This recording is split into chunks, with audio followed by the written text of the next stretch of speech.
That's it. Thank you so much. Items such as that, would you have had those processed or taken to GBI crime lab to be processed? I would. Why not? I didn't feel they had anything to do with the case I was investigating. It was paramount concern as the officers used a deadly force. I had a good idea of what happened in that scene.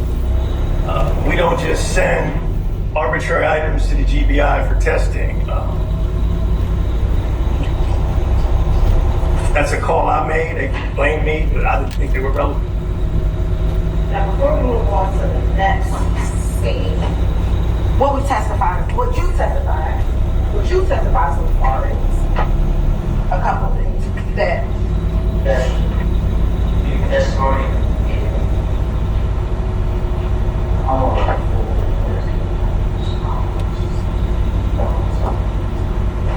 When did this incident occur? 9/11/2013. During the course of your investigation, did you get jail calls in this case? I did. Tell the jury a little bit about what are jail calls. Jail calls are information stored on some server at the jail for anyone incarcerated that makes phone calls. And how does an individual who's incarcerated make those jail calls? Do they have a PIN number? What's the process? I don't know how they make the call, but I know how we can listen to them as law enforcement. Okay. How do you all listen to them as law enforcement? So there's an app that they gave us access to. When I say they, I'm talking about the police department, the Atlanta police. At that time, you could actually punch in and listen to people in real time almost with your cell phone. It was that far advanced. You could listen to specific conversations based off the name of the inmate. And when you listen to those calls, do you know if they are in an area called booking or if they're in general population? Are you able to determine that from the phone calls? I can't determine it from where I sit. As I recall 10 years ago, I just know that usually when people are talking, you can... Your Honor, cause of speculation.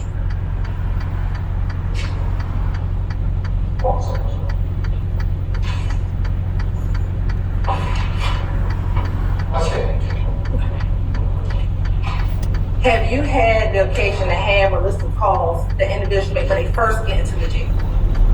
Yes. And then listening to more calls once they've been in jail and maybe have gone to the general population? Yes. Now, in this case, when did you pull jail calls in this case? For what date range? Well, I wanted 9/11. That's the first significant date that sticks out that I wanted to see if there were any calls. At the time on 9/11, how many people out of the 3 that you said were detained were actually taken to the Fulton County Jail? Just one. Who was that?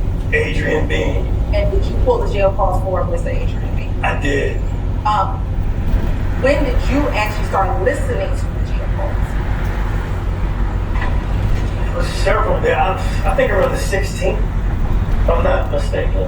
Would you have put that date in your police report? Yes. I'm looking at a copy of your police report, help refresh your memory as to when you started listening. Okay. Okay, is that yes? Yes. Okay.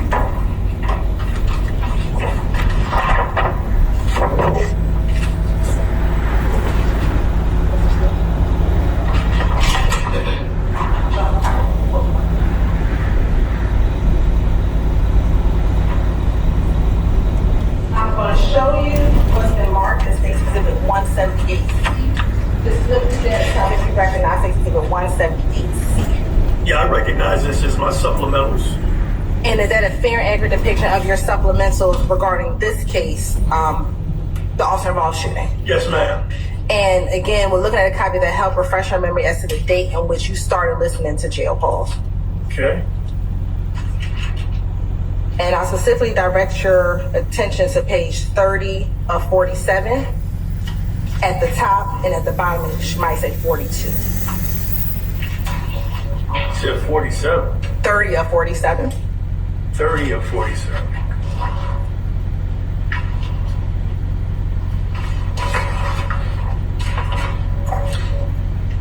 And I apologize, it might be 32 or 47.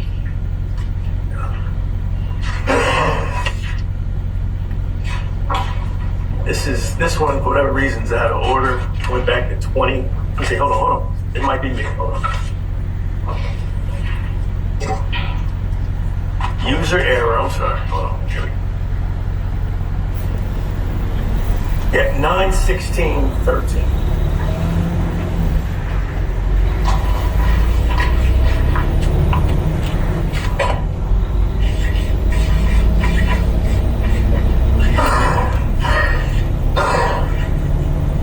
And when you start listening to jail calls on 9/16/13, did you get calls that were in between these people? I don't remember, I don't remember that. Would it be safe to say that any calls you would have heard would have had to happen before you listened to Oh, them? yeah, absolutely. So roughly between 9/11.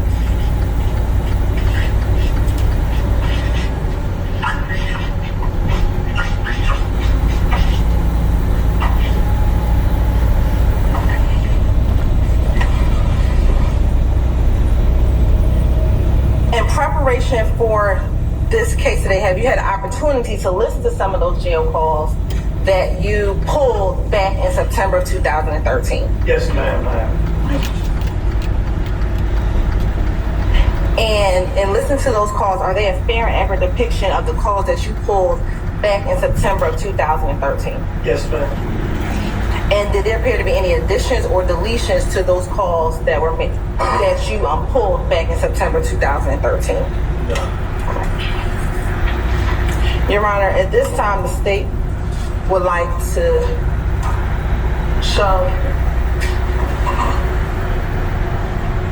Unprotected Point Exhibit 175, which contains calls A through C. Your Honor, State's Exhibit 175A was already admitted yesterday. State's Exhibit 175 Charlie Alpha was already admitted yesterday, Your Honor. What is State's Exhibit 175 Charlie Bravo is actually a duplication of Defense Exhibit 205. So they've already been admitted. The other three calls, Your Honor, will be new exhibits, which will be State's Exhibits 175 Charlie Delta Echo.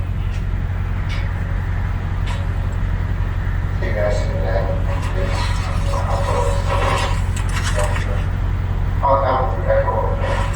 Yes, 175 Charlie Alpha through Echo. Thank you, Jason. I have one moment. Yeah, sure. Absolutely.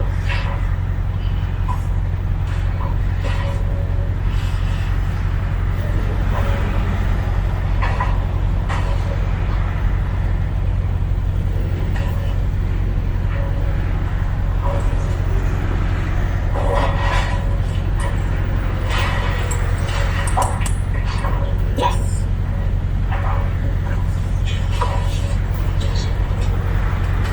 They want me to call them on this. Not on. They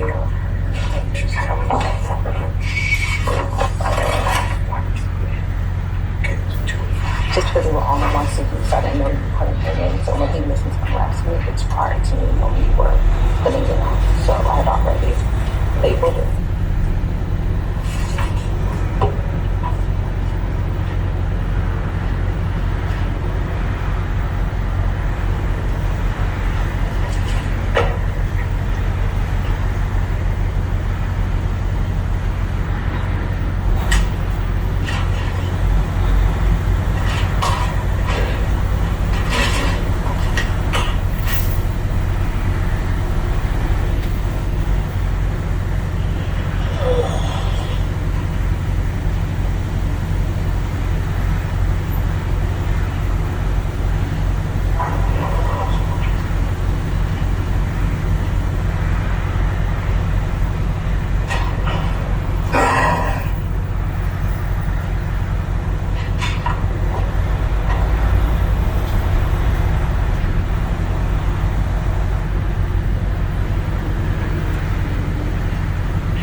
did identify 2 of the 3 that are the newer calls that have not been admitted.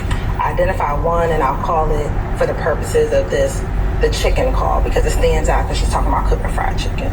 The second call after that is a call where she's at the baseball game, and that's very identifiable. It is the third call that I advised that I will ask the court if we can take a brief break so I can just identify which call that is so they can know. But I've identified that 2 of the 3 calls. Do you have any objections to the baseball or chicken call?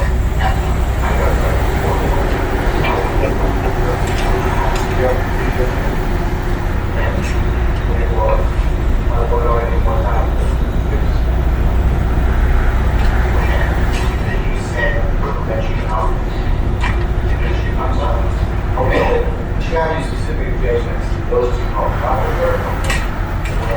Great. That's it, call.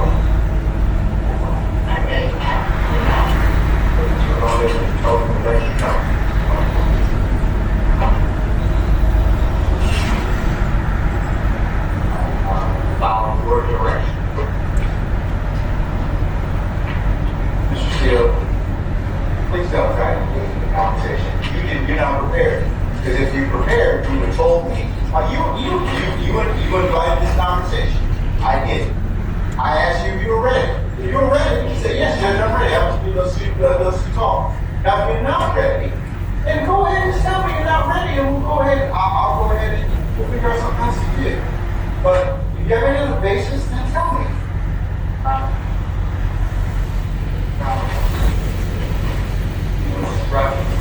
And waste this already, you know exactly what I'm talking about. No, I actually told him that we need to ask for her plan.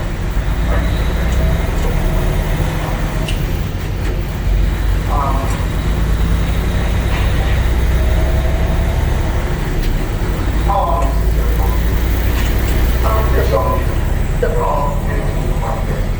Right, and I will say for the third call, Your Honor, really as it relates to this particular incident, there's only 2 relevant areas from 00 to 1 minute, and then 3 minutes and 50 seconds to 6:40 are the only relevant parts, I believe, for this particular matter. Are you going to want all of the third call to be played? I tell you what, how long was the third call? So all the calls, Mr. Steele is correct, all the calls are approximately 15 minutes, and the state does intend to play all 5 calls. Your time. As much time as you want. You're refreshing. No, I'm talking about the third. I'm talking about the third call. But I need to, the court instructed me. I don't know why I'm doing this. The court instructed me to help the court. That's what I'm doing. When it comes up, that's what you instruct me. So I'm following what you asked me. Now you're acting like I'm not going to get it. I'm very.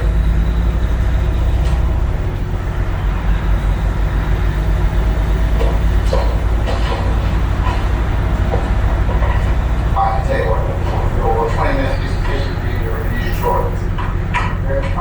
Ladies and gentlemen, we're going to take 20 minutes. And but after that, we'll come back and continue with the proceeding.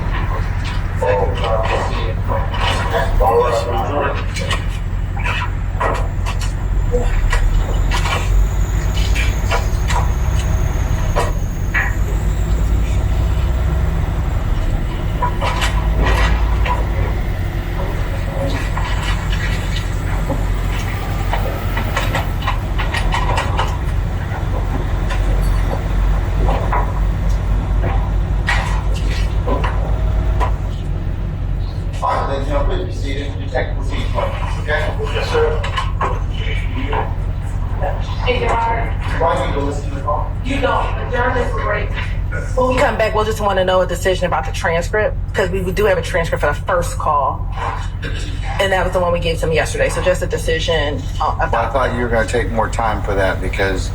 They have not looked at it. Okay, never mind. Thank you, Your Honor. All right. Okay. We're in recess about 20 minutes. I have a motion. In regards to what, sir? Your comments. I have a motion. Okay. What's your motion?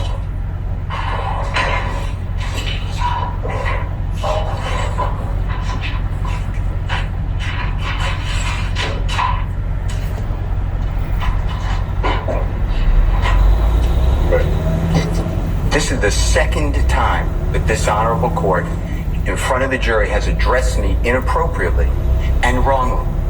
Second time. The first time I gave the state discovery of a song from a Super Bowl weeks before. There was an objection. You assumed that I didn't give it to the state. I didn't want to embarrass the court. So you were yelling at me and saying, do you understand me? Do you understand me? And instead of saying, do you understand that you're wrong? I sat here and I said, yes, Your Honor. That was to protect the integrity of this courtroom and the court. Now you say in front of the jury how unprepared I am. I am not unprepared for anything. Okay, I have, no. I need to make a record. Your Honor, Mr. Steele, wait a second. When you keep delaying, okay, and that's what's happening to the court. You keep delaying and elongating and pushing out these particular our ability to present a seamless case in front of the jury. That's my purview as a judge. And I've asked you a number of times, you and your colleagues on both sides, to go ahead and listen to whatever it is you need to do, prepare me as needed.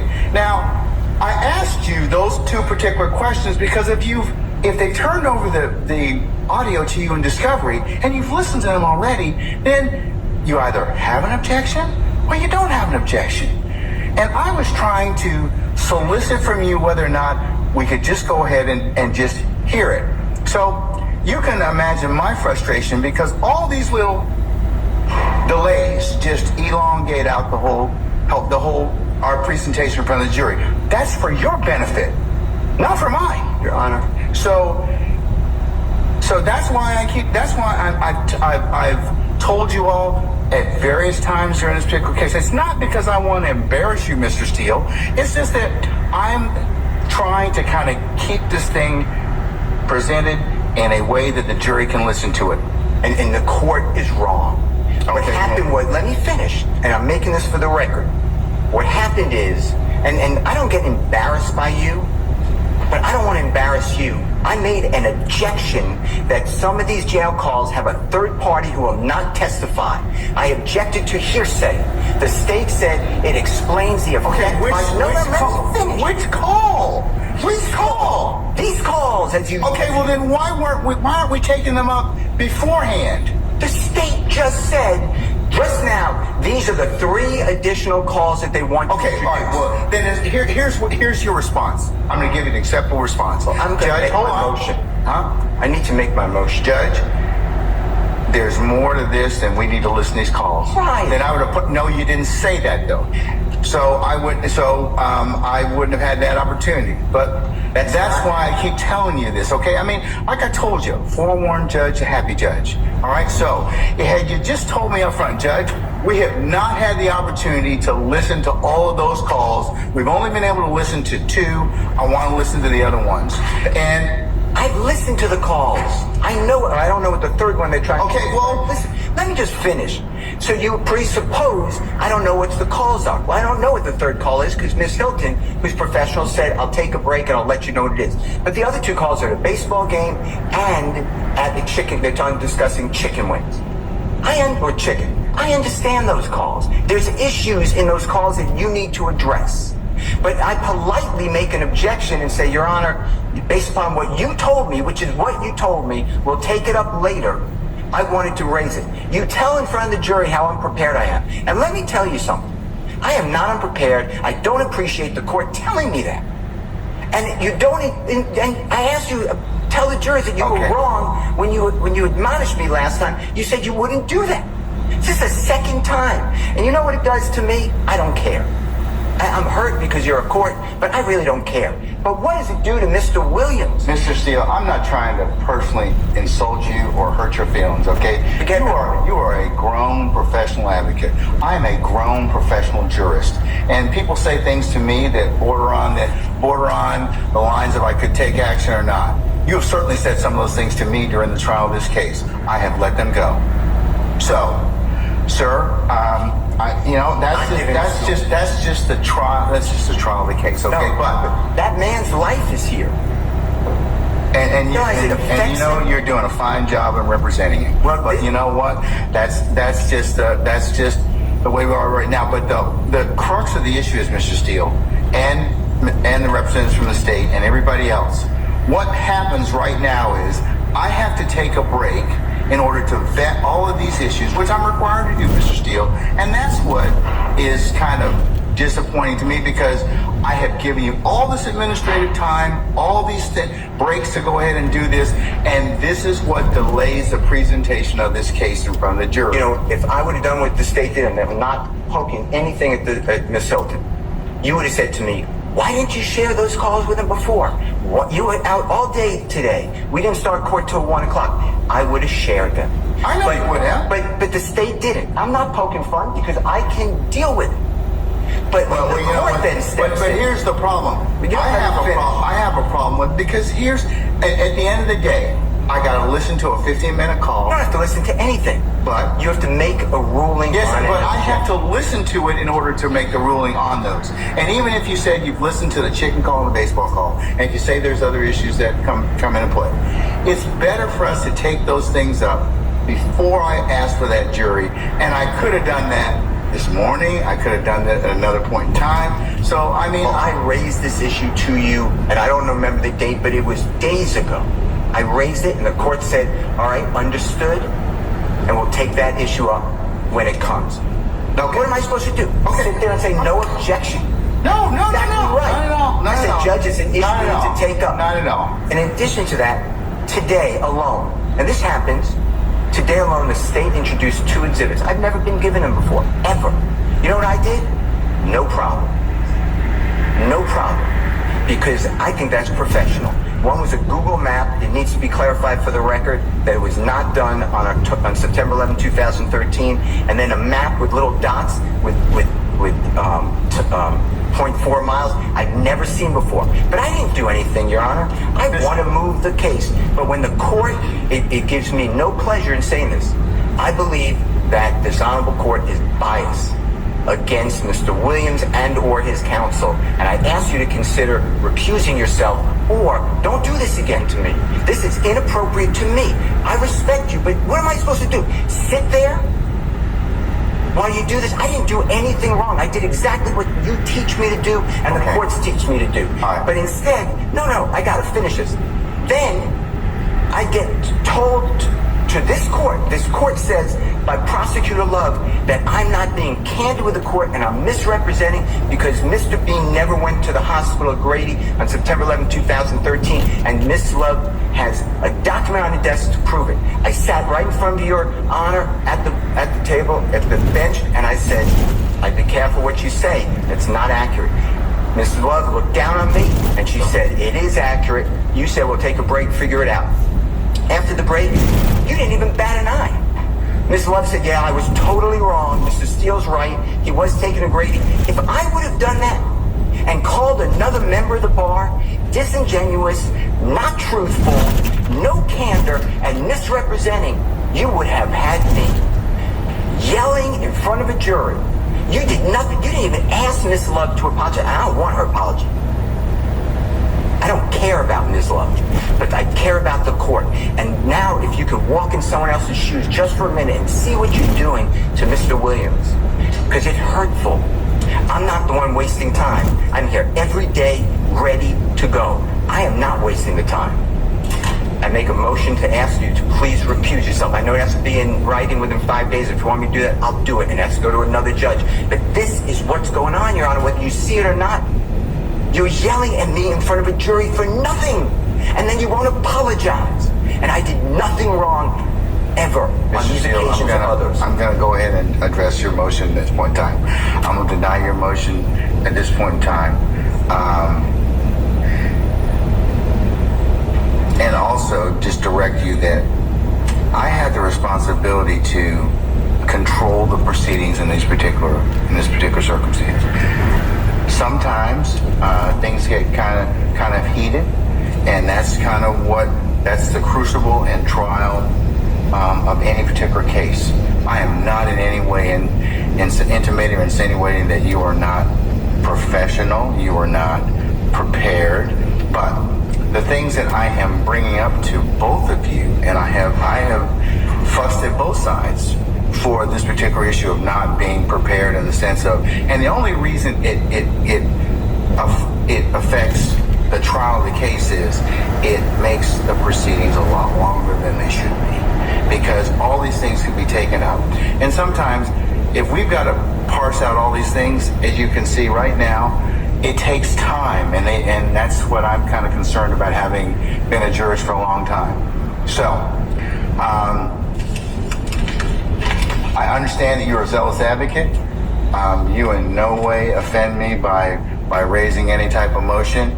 I think you're doing I think that you and the others here are representing your clients well, but sir, I have to be able to control these proceedings. And you at times in these proceedings have not listened to what the court's told you, and I certainly could have explored other options. I didn't.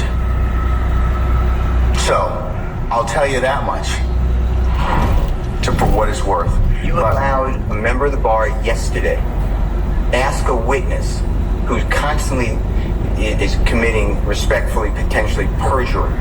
Did Mr. Steele shut off and turn on the recording? I never did that. I wouldn't do that, and I didn't do that. Okay, and sir,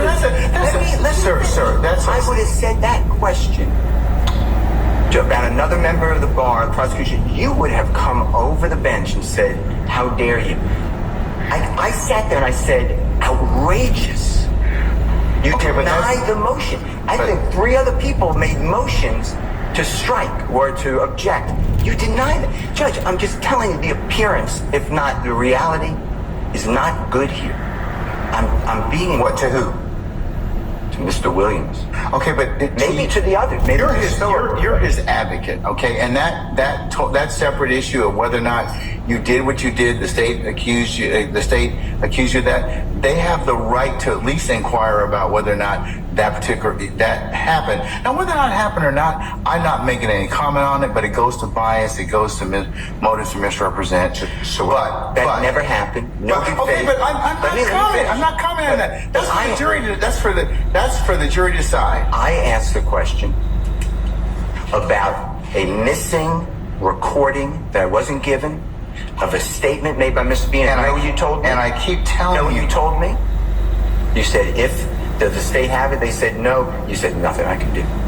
I tried to cross-sign it. You sustained an objection. Because it doesn't exist at this point in time. Now, if it exists at some point, I told you I'd say it. 1, I tell you, I apologize to you. And then 2, I'll take corrective action on honor against the party or the entity that failed to give you that particular statement. But the point is, everyone knows he spoke to the detective beforehand. No, we don't.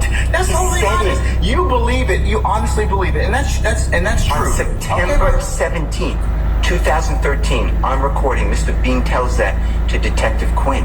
How is that far-fetched? Why would he ever say that? I lied to the other detective. Why would he ever say that? I mean, logic has to come into this courtroom at times. But you stop me from doing it, but you allow another lawyer make up that I'm stopping and starting a recording. And he says, well, I don't recall. I don't remember anything. Here's the thing, that's why probably Miss Love asked me to put it under seal for the time being. But I mean, I'm not saying anything, but if true, that's a pretty serious accusation. If true, I'll die right now. How about that, Judge Glanville? Your Honor, I object to this. I don't care about her objection. I'm speaking with the Your Honor, court. I object. I'm I'd like to speaking level with the an court. objection. Okay. I'm speaking Let with him the finish, court.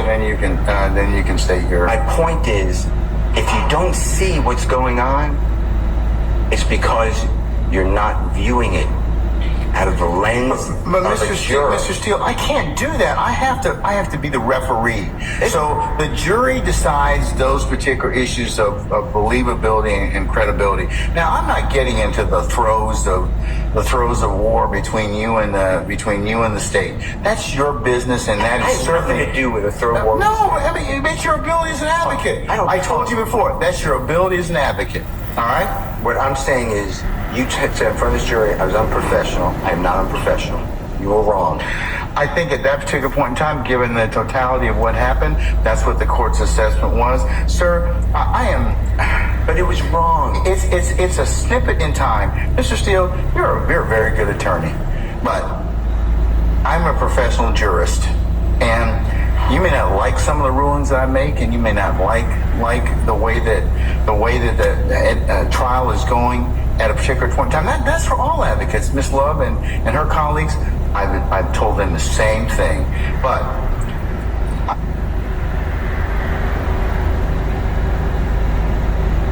my job as the referee is to give you a fair trial, and that's what I'm going to do. Well, I hope that's true. But you just told the jury I'm unprepared. And I am prepared. I don't understand why you would say that. Both of you, and I'll level this against the state. Both of you, that's being unprepared, because that I have to then listen to this to rule on it. I understand, but I'm the only one that the jurors, the court, take ire of. Ever. Without an apology, without... I think I've taken Ms. Love and Ms. Hilton and her colleagues to task many times. No, I've heard you yell. I've taken them to task as well. I've heard you say to her, "Stop interrupting me." That's taking them to task. The jurors never heard that. Right. Ever. So, I ask for a continuing recusal motion. I know it's not in writing, but I assume that you're ruling on it right now. That's what you're saying. Well, when you got to put it in writing, but I mean, I'll rule on it at this point in time. I'm going to deny the motion, but you need to put it in writing if that's what you wish to do, and I'll appropriate. I'm also asking for a mistrial based upon your statements. I think I made that clear, but I'm asking for a mistrial. Okay, now, Ms. Love. I don't think it's a fair forum for Mr. Williams. Okay. And I don't want to ask for a mistrial, but I have no choice when the court is saying what it said, and I'm not going to repeat it in front of a jury. That's hurtful. And I'm not saying me. I mean, regardless of what I think of it, it's hurtful to Mr. Williams getting a fair trial. All right, Mr. Steele. In terms of what I've told you all already, we're still going through the. I've told you all, both sides. I've told you. So this just delays the trial. I mean, where I've got to rule upon other things. Well, I made this motion whenever I made it, and I raised it, and you said we'll get to it. Yeah, but it's timing. I mean, did you raise it when we first got in here this afternoon? Did you raise it yesterday? Did you raise it kind of so I could kind of take it at that point in time? None of you did. If I would have been told that there were going to be 3 additional jail calls, I could have raised it. The 2 others are already in. I didn't object. All right. Okay. All right. Ms. Love? Your Honor, just the state was asked that the court deny the motion for mistrial. The state has provided to the defense these jail calls. We have actually requested more than once what portions are objectionable, what portions do they not want us to play. We have sent them to the defense in a format that they can listen to them offline without having to have the actual CD in. We have had them converted for them. The objection that we got initially was put to the call that Mr. Steele essentially put in by playing the recording of the interview that Detective Quinn did with Adrian B. And the whole jail recording that was played during that interview was State's Exhibit 175 Charlie Alpha.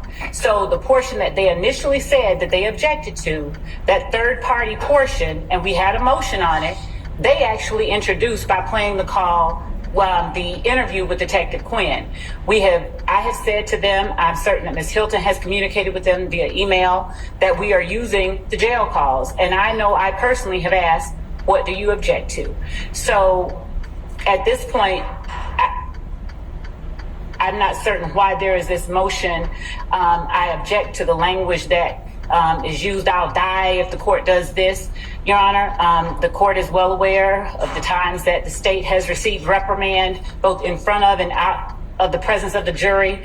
I'm not certain where that's coming from. I would ask that the court, of course, the court has already ruled, but the notion that there's a bias, I I'm not certain even where that's coming from, given the amount of tongue lashings we've received from the court on the state side. So I would just object to the defendant being granted a mistrial. And I state for the record that the portion that they identified for us that they objected to regarding the jail calls was entered through their cross-examination of the witness, Adrian B. Thank you. What about the sealed document Mr. Steele is raised or made an issue of at this point? With relation to the sealed document, that was a memorandum of the interaction that a lieutenant with the district attorney's office had with a party as it relates to Mr. Steele's interaction with that party, unsolicited, after walking out from the stand. That party made comments to members of the district attorney's office. The state asked that party, and we did not assume facts that were not in evidence. We asked, unlike the question, why did you do this? Or why did you do that? Which would assume facts that were not in evidence. We asked the open-ended question with a good faith basis for doing so, and with an ability to impeach if there was a denial of having said it. So we didn't make that up out of whole cloth. We wanted to make certain that all parties on the defense side had that memorandum. And frankly, Your Honor, I think it is improper for anyone, for certainly any member of the bar, to stand up during the cross-examination, direct examination, and offer testimony essentially to a jury. So for Mr. Steele to stand up in the middle of my redirect of Adrian B. and to say that did not occur, or preposterous or outlandish, is completely improper, disrespectful. The state has done nothing of the sort, and we would ask that Mr. Steele be reprimanded for doing so, and the court rightly did so. And to have him ask for an apology after he has been blatantly improperly acting before the jury, I don't know what else I could say. I would just ask that the court admonish counsel for testifying during trial. I have given the state, the court, the basis for the questions that I've asked, and I've never asked a question that assumes facts that are not in evidence. Unlike the question, why did you know that? Do you recall that? I didn't phrase my questions like that because I know not to do that, and I'm not gonna do that. And I don't want to improperly give the jury an impression of something that exists or that will be shown that I can't show them. So there is a real clear distinction in what Mr. Steele asked, implying, why did you give a statement at the hospital? And he keeps conflating what it is that is objectionable. He keeps asserting something so that everybody in the ethos is asking, oh, where is this interview? Where's this recording? He's never seen one. He doesn't have a good faith basis asking for one. And yet he continues to put that question out there so that everyone in the universe has this idea, oh, the state is hiding something. Oh, the state destroyed evidence. Again, they sat there for a whole day asking witnesses about the destruction of evidence. There was no evidence that anybody destroyed any evidence, yet they stood there a whole day and asked someone about that. And then he asks a witness on the stand under the guise of impeaching him, do you recall that? Or didn't this happen? Or can you explain why the state would delete, or can you explain why the state failed to record your interview at the hospital? And he has no information that an interview at the hospital exists. So all of that, Your Honor, I don't know if Mr. Steele wants, to give an impression. I don't know. He's vigorously advocating for his client. That's what he is supposed to do. But I would ask that the court deny all of his motions. They are baseless. And I would ask, I've taken my licks from the court. We all have. And I'd ask that the court deny the motion for recusal. The court has made rulings that obviously the state hasn't agreed with. The court has made rulings that other people haven't agreed with. So this notion that somehow the court is biased, when as recently as a few days ago, I caught it hardest. It was played everywhere. I'd ask that the court just deny Mr. Steele's motions, all of them, out of hand. All right. Ms. Ms. Hilton, do you have any explanation as to why this third call was just disclosed today? Is that true? Is Mr. Steele correct? No, he is not, Your Honor. These calls have been turned over. As a matter of fact, I'm getting ready to send an email forward an email to defense counsel that shows when they asked us to have the calls converted because they could not hear it on a CD, they asked us to have these calls converted. Literally on January 5th, and I'm actually in the process of forwarding these calls. Mr. Smith sent these calls on January 5th, all of them. I believe a few weeks ago, this is the email that I'm looking for, when this case was first going to happen, probably in December, when we were to disclose to defense counsel what media we were going to use. I believe in one of those emails, and that is what I am looking for, I told defense counsel we're going to use all of the jail recordings. So this is not a surprise to them that we're using the jail calls. The only call that has ever been objected to is the first call that was played yesterday. They have not made an objection to any call. They just want to know which of the 8 calls this is. Then the state has no problem to do that. But to say that they just received the calls or they just learned about the calls, that is not true. They've known about the calls. Now, for me to identify this last call, I can do that. And I'm going to look for the email, or it might have been conversation in court. But when they ask, what media will we use? I think I said, we're going to use all the jail calls. And we're not actually using all the jail calls. We're going to use 5 of them. So this is not new evidence for defense counsel. Sir. About and maybe this will give a path moving forward that's a little bit more efficient, hopefully. There are thousands of jail calls in this case. Your Honor, hold on. Not for this case, for Acts 5 to 7 specifically. Okay. There are thousands of jail calls for this case. So they gave about 10, 12, however many jail calls. They're saying, I'm not going to dispute that. I don't have my computer in front of me.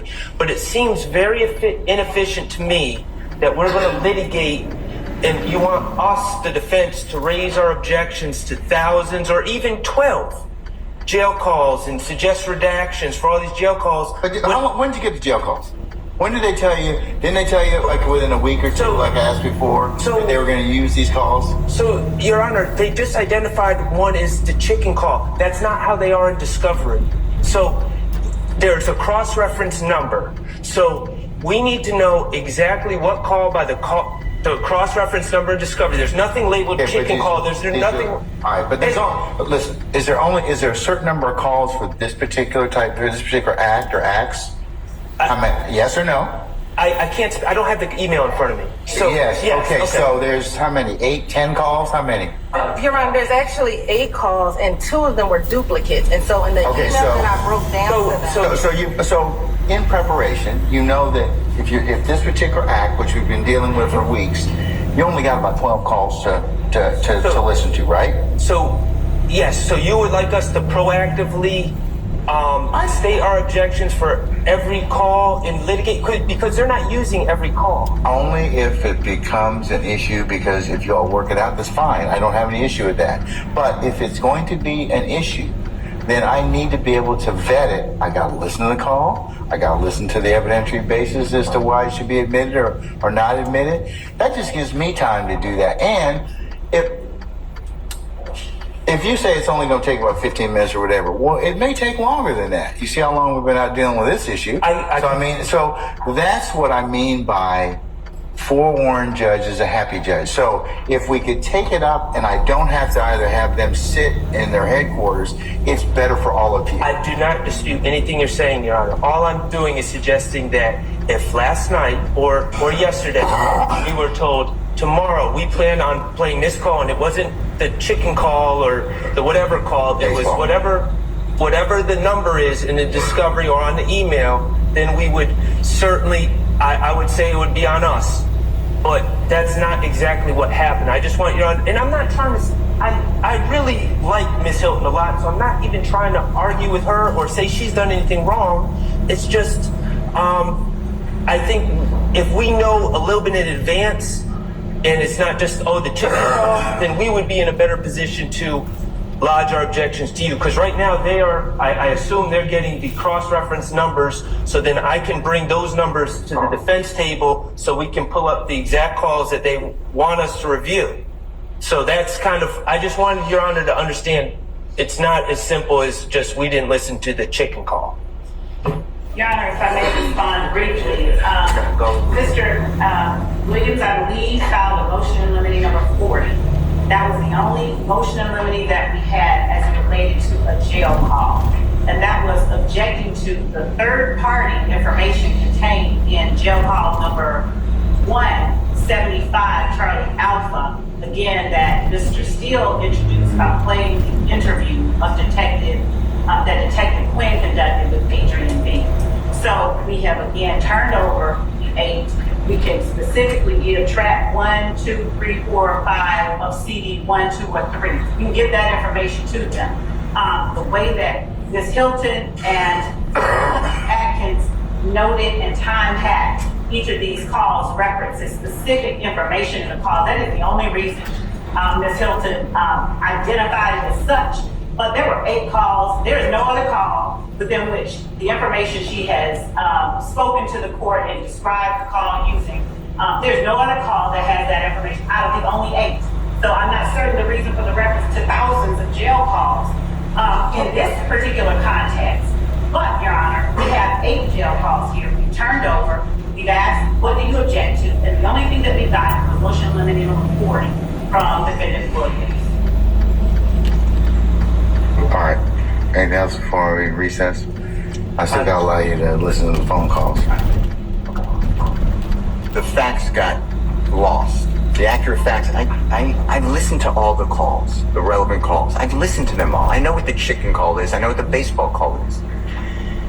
The issue is there's third parties making statements of fact, introducing statement of fact. We argued this. The state's position was it's non-hearsay because it goes to the effect of Mr. Bean, who will be a witness. I dispute that. I believe it's hearsay. That was the issue. Yes. You said, we'll take it up. Yeah. That's it. I'm not saying I don't understand the parameters. The only call that had issue is Madam President, District Attorney Hilton said, I don't remember what the third call is. I'll let you know on the break. I was comfortable with that. But I just want you, before these jail calls are being played, to make a ruling, because I waive it. I need whether to it's hear, I need to hearsay or hear the not. call, though. Exactly. Okay. That's All right. what, that was my objection. That was it. And I did it in a manner that I thought was appropriate to say that we raised it. Your Honorable Court told me to let you know. And then we got here. All right. All right, N105? Yes, sir. Okay, all right, they're both denied. I'll note your objection and the continuing objection, Mr. Harvey. All right, we're gonna take, did you have something? Okay, we're gonna take 15 minutes so you can listen to the call, and we'll come back at that point in time, okay? All right, we're in recess.